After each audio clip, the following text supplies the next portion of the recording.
Una operación unitaria se define como la etapa de un proceso en la que se incorporan materiales, insumos o materias primas y ocurre una transformación en algún equipo o sistema. Por ejemplo, en el diagrama tenemos nuestra materia prima, que puede ser alguna planta, la operación unitaria, que puede ser molienda, filtración o entre otras, y se obtiene un producto final. Bueno, tenemos aparte también tipos de operaciones unitarias, en las cuales tenemos secado, absorción, filtración, extracción líquido-líquido, extracción sólido-líquido y destilación. La operación de secado implica la transferencia de masa entre un gas y un sólido, donde la humedad contenida en el sólido se transfiere por evaporación a la fase gaseosa.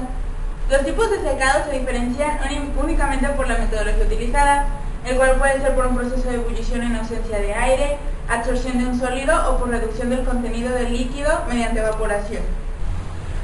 Absorción es un tipo de operación unitaria de transferencia de materia en la que un soluto contenido en una fase fluida se transfiere hacia una fase sólida, bien por retención en su superficie o por reacción con el sólido. Existen diferentes tipos de atracción, pueden ser de tipo física, la cual se llevan a cabo interacciones de tipo Van der Waals o puentes de hidrógeno; de tipo iónica, la cual se lleva a través de diferencia de cargas entre el soluto y el disolvente; de tipo hidrofóbica, en la cual se unen las zonas hidrófobas del absorbente y del absorbato; o por afinidad, en la cual se utilizan ligandos específicos.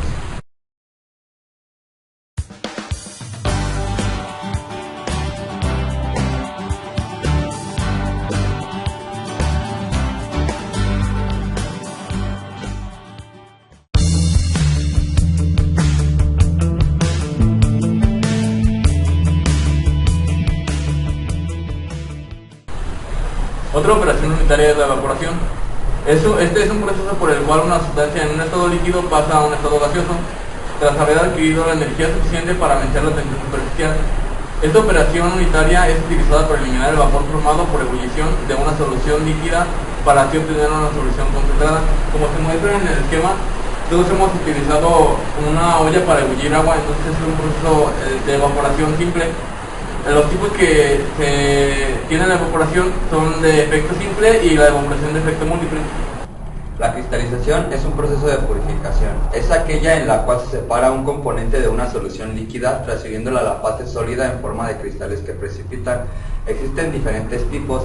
El tipo de cristalización depende del método que se utiliza, como magma circulante, licor circulante, de superficie raspada y cristalizadores de tanque.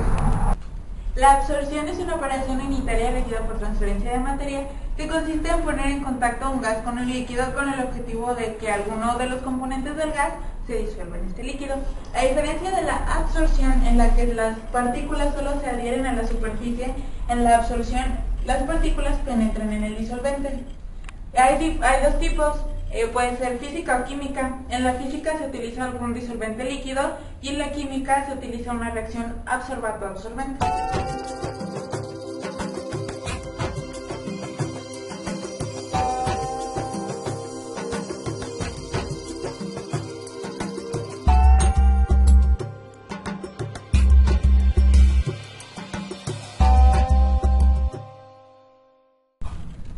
La filtración es una operación unitaria en la que el componente sólido insoluble de una suspensión sólido-líquido se separa del componente líquido, haciéndose pasar este último a través de una membrana porosa, la cual retiene a los sólidos en su recipiente, en su superficie.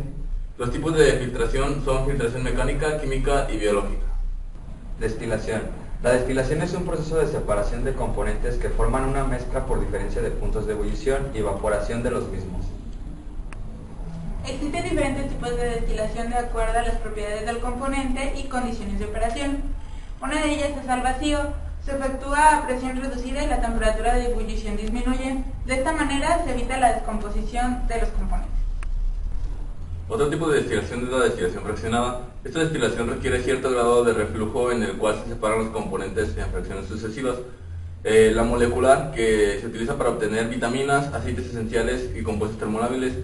La destilación seca, que se utiliza como descomposición de una sustancia sólida por acción de calor y después separa gases y líquidos condensables que se desprenden, como la madera o el metanol. En la destilación por arrastre de vapor se utiliza vapor de agua a presión, el cual se calienta y arrastra el componente más volátil y así sale separado el componente insoluble de la mezcla. La destilación diferencial tiene una amplia aplicación en laboratorios y la característica principal es que no tiene reflujo. Otro tipo de destilación es la instantánea. Se produce por calentamiento a alta presión, manteniendo el líquido y vapor el tiempo suficiente para alcanzar el equilibrio. Y por último se encuentra la destilación de equilibrio. En esta, el líquido se lleva a una temperatura intermedia entre la del principio y el fin de la ebullición, dejando que la fase vapor alcance el equilibrio con la fase líquida a esta temperatura.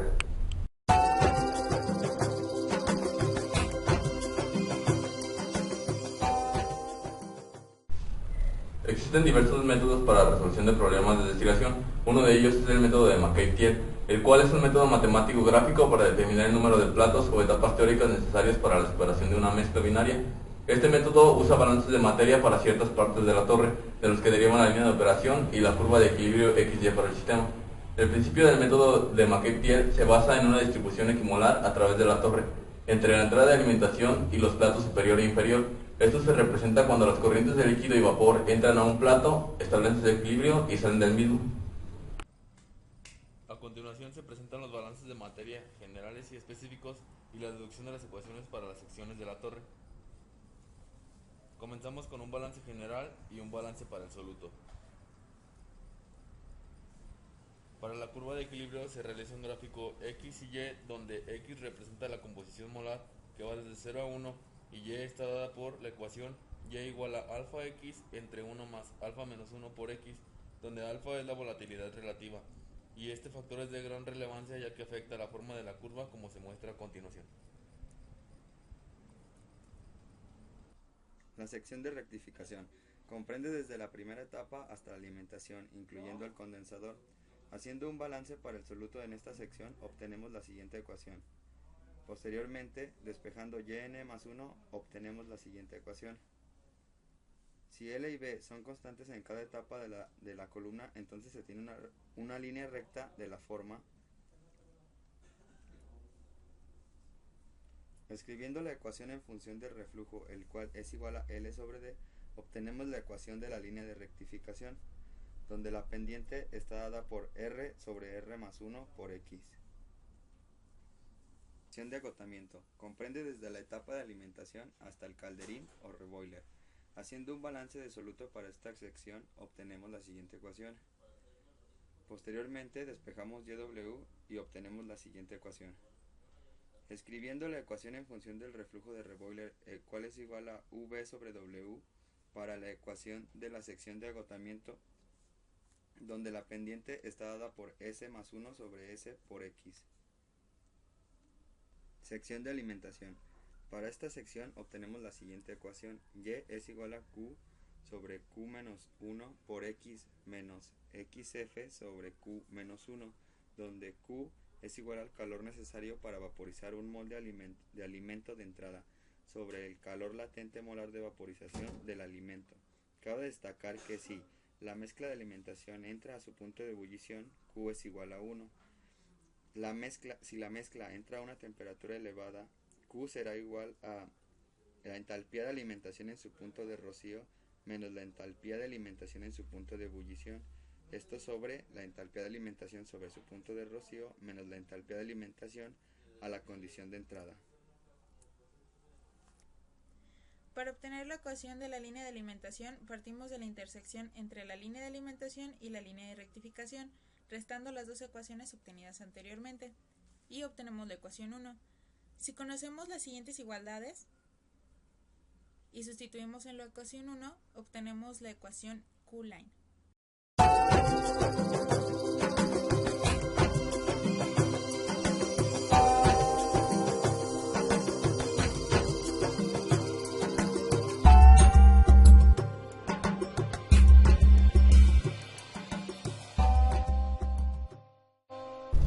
Ahora comenzaremos a resolver el problema.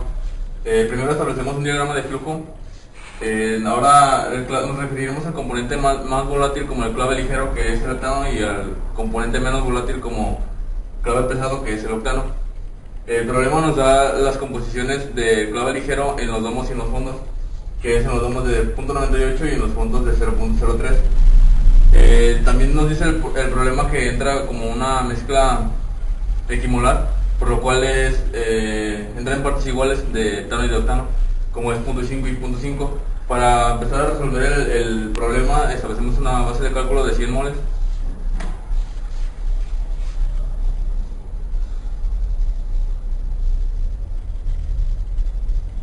Y para resolver el sistema necesitamos hacer un balance general.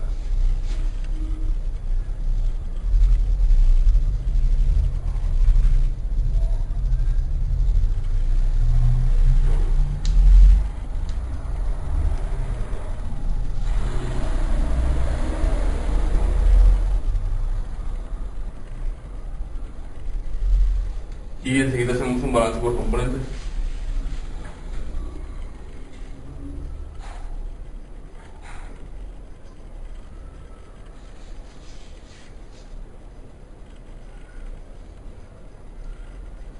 En este caso sería por el clave ligero.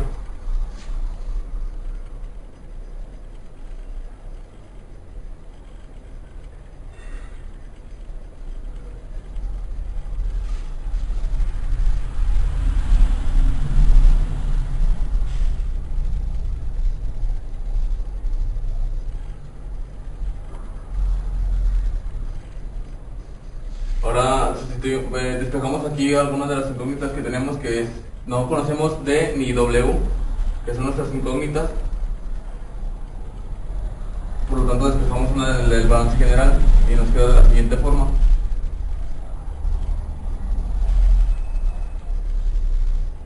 Una vez que la despejamos, nos sustituimos en la segunda ecuación.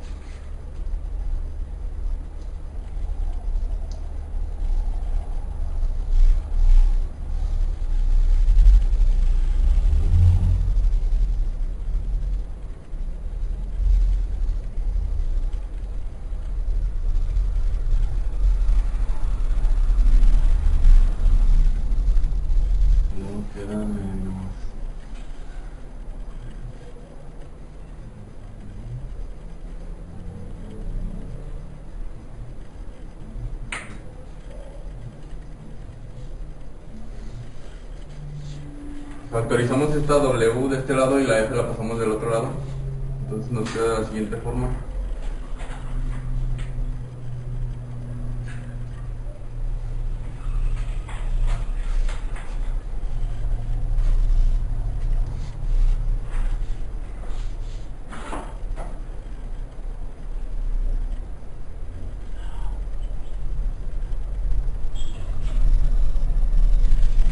Como ya conocemos todas las fracciones y el flujo, ahora sustituimos los valores para conocer W, que nos tiene que dar un valor de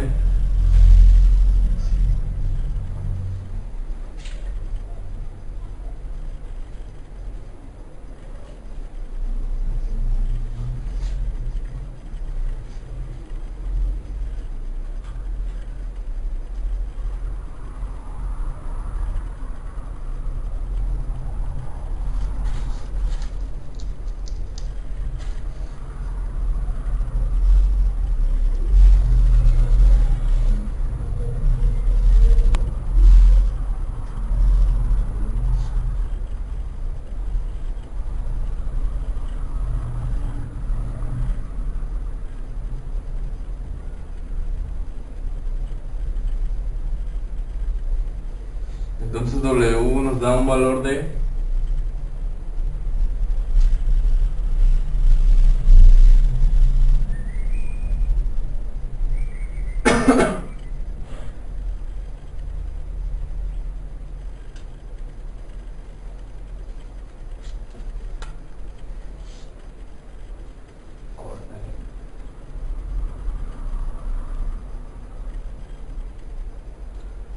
.52 mol por hora.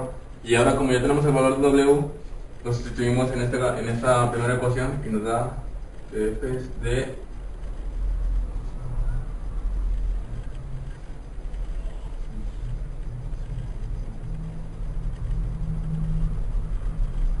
como ya conocemos el valor de F, D nos da igual a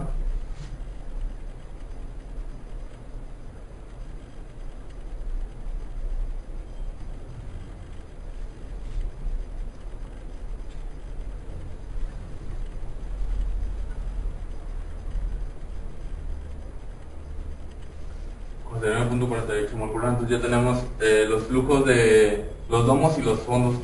Perdón, aquí me equivoqué. No, sí, este es el de fondos y este es el de domos.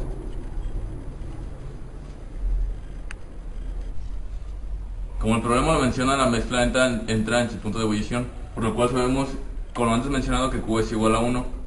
Y por lo cual también sabemos que la línea de alimentación es completamente recta, como se muestra en el siguiente diagrama. Ahora partimos de la composición del clave ligero a la entrada, que es de punto 5.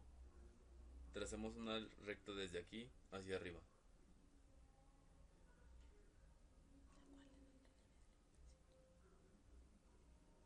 Esta línea se conoce como la línea de alimentación.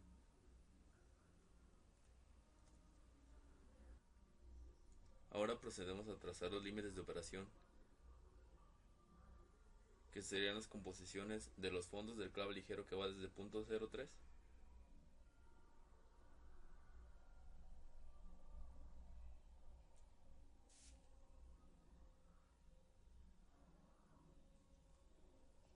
y ahora la composición de los domos, que es de punto 98.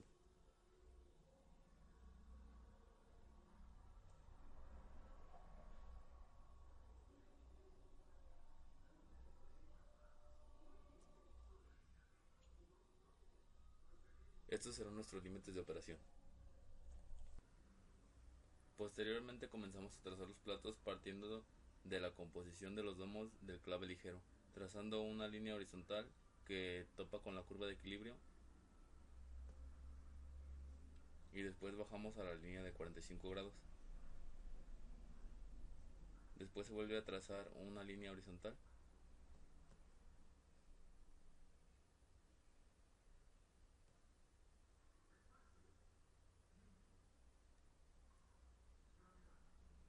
y cuando topa con la curva de equilibrio volvemos a bajar a la línea de 45 grados. Y así sucesivamente hasta hasta obtener el número de platos correspondientes, hasta llegar a la línea de operación.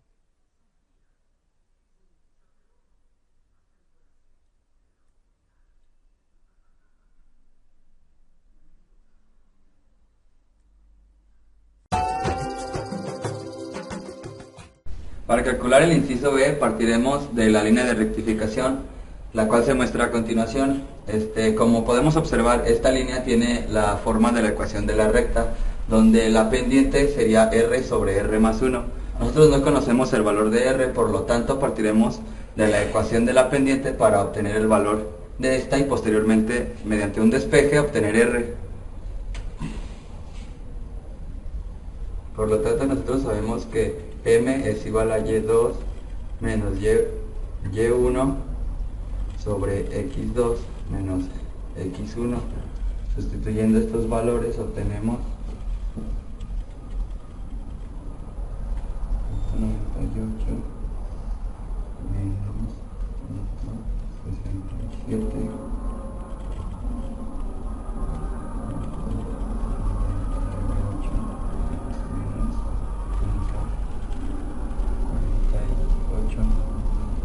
Realizamos esta operación y obtenemos un valor de 0.62. Una vez que conocemos nosotros el valor de la pendiente, podemos despejar el valor de R. Por lo tanto, partimos de lo siguiente.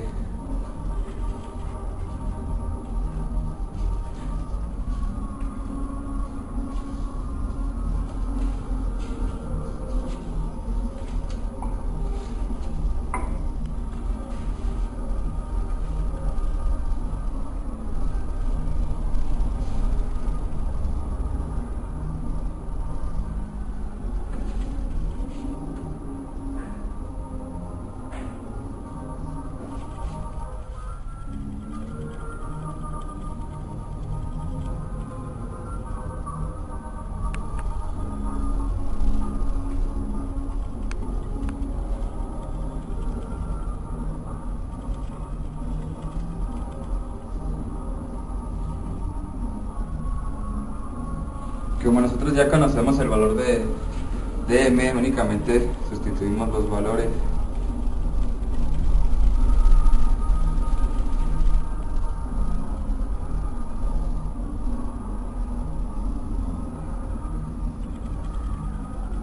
nos da un valor de 1.63.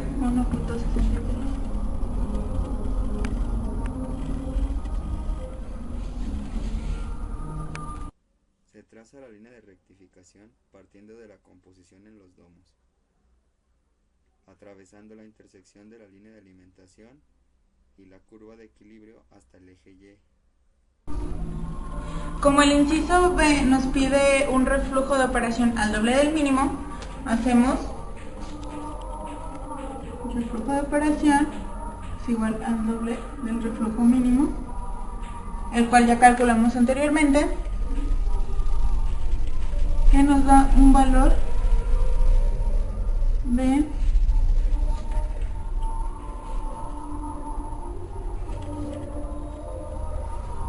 3.26. Con este reflujo de operación vamos a obtener nuestra ordenada al origen de nuestra nueva línea de rectificación, que va a mantener la misma pendiente de la original. Entonces nosotros sabemos que B es igual a XD sobre R más 1, donde XD es la composición del clave ligero en los domos, que es de 0.98,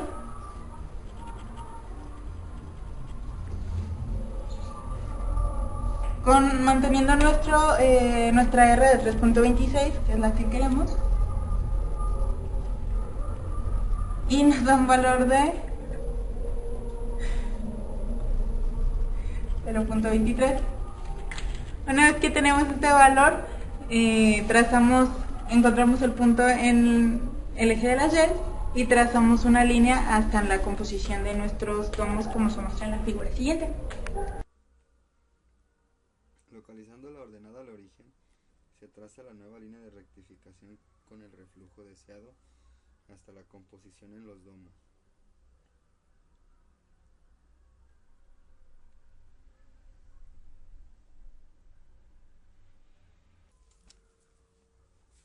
Ahora se traza la línea de agotamiento desde la composición en los fondos hasta la intersección de la línea de rectificación con la de alimentación.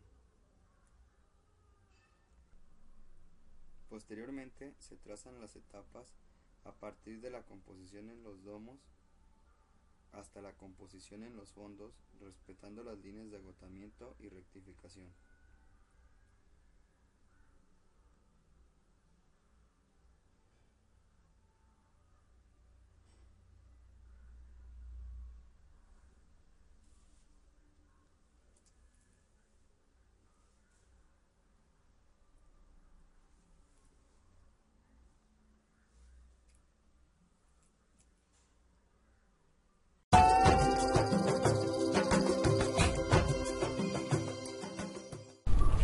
Finalmente, para resolver este inciso, de acuerdo al diagrama, se obtuvieron 3 etapas teóricas.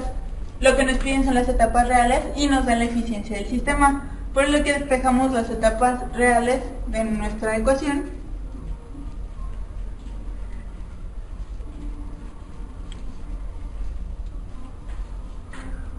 Y nos quedan las etapas teóricas.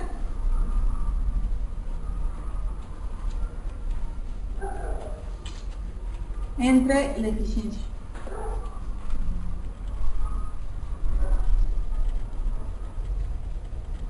Y el resultado nos da de 15.66 etapas. Esto es aproximadamente 16 etapas, que son las que se requieren para separar nuestra mezcla binaria de heptano-octano que entra inicialmente al sistema.